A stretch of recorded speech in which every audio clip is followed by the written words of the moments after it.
The long-short equity investment strategy is one of the most frequently used trading model in the hedge fund industry. Today I'm going to share with you this well-liked tactic and if it's properly structured, how it can benefit your hedge fund. Stay tuned.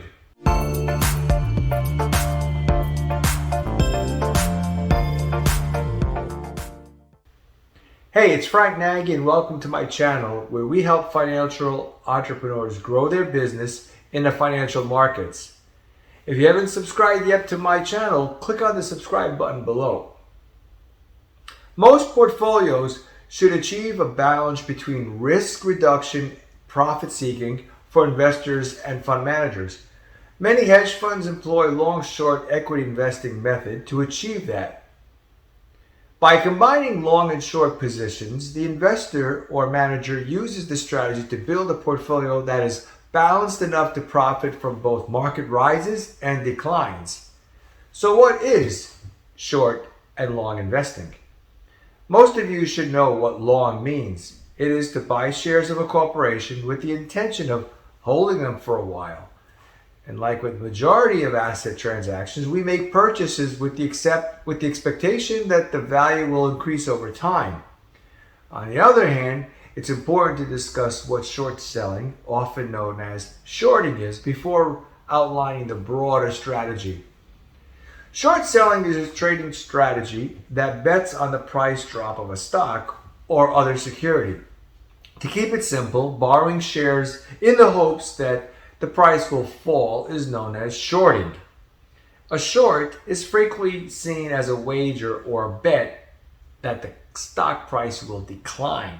If the stock drops to a certain point, you can buy the stock at that point and sell it at the price you first borrowed or shorted it at.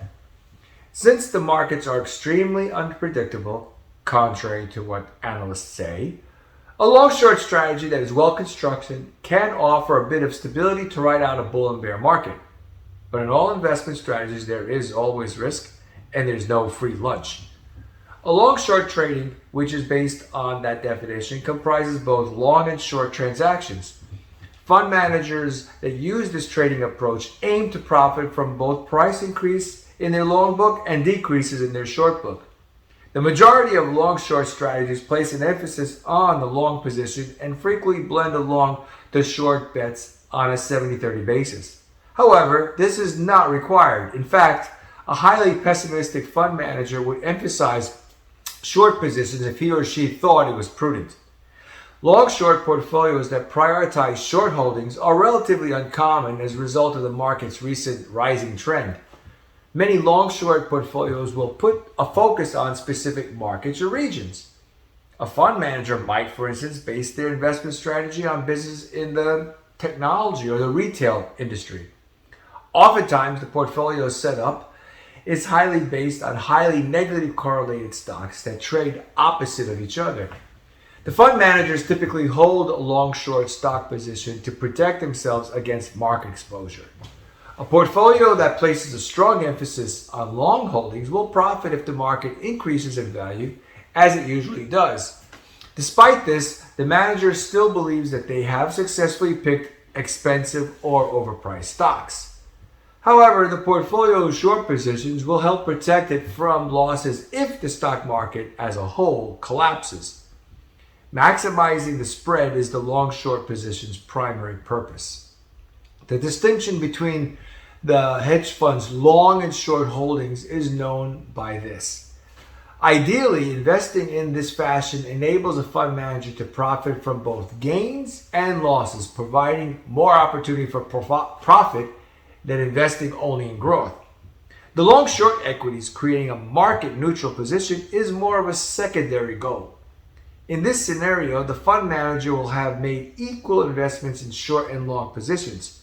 The objective of this strategy is to completely shield the portfolio from market fluctuation while accepting equal losses from the profits from the broad market trends.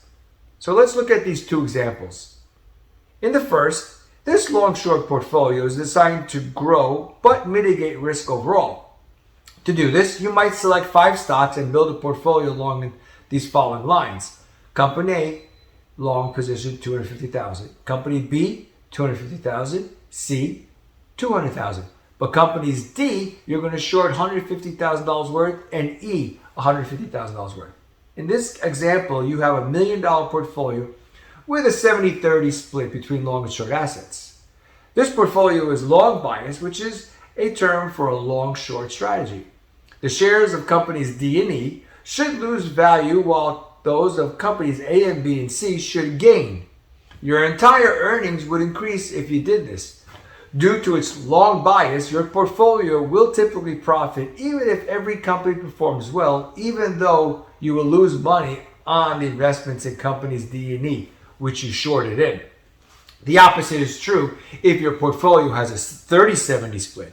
In that case, your portfolio would be considered short bias.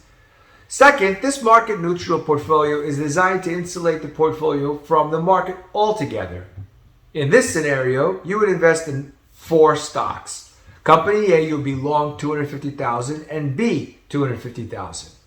Companies C and D, you would be shorting $250,000 each, respectively. This portfolio is unconcerned with the market since its aim is to gain from its particular investments with company A and B shares price rising and C and D shares price falling. I have included a free Excel spreadsheet that can help you construct a long-short portfolio. Check out the description in the box below. But first, a word of caution. For the typical investor, short bets are very incredibly dangerous. While stocks price can never fall below zero, there is theoretically no cap on how high it can rise. As a result, a short position, in contrast to a long one, has unlimited losses potential. It is possible to lose more money than you initially put up, which you could land up owing your money to your broker. Therefore, if your short positions is losing money, you might want to close out those positions before you get a lot of losses. As a form of diversification, long-short investing entails holding both long and short positions within the same portfolio. It enables you to protect yourself against systematic risk by making investments in stocks that will grow even when the market declines. Do you know when the first hedge fund was established? Check out my video on the world's first hedge fund. And if you haven't yet subscribed to my channel, click on the subscribe button below so you can get updates when I post my next video. If you're thinking about starting a hedge fund, I recommend my book, The Ultimate Hedge Fund Guide. Click on the link below in the description box.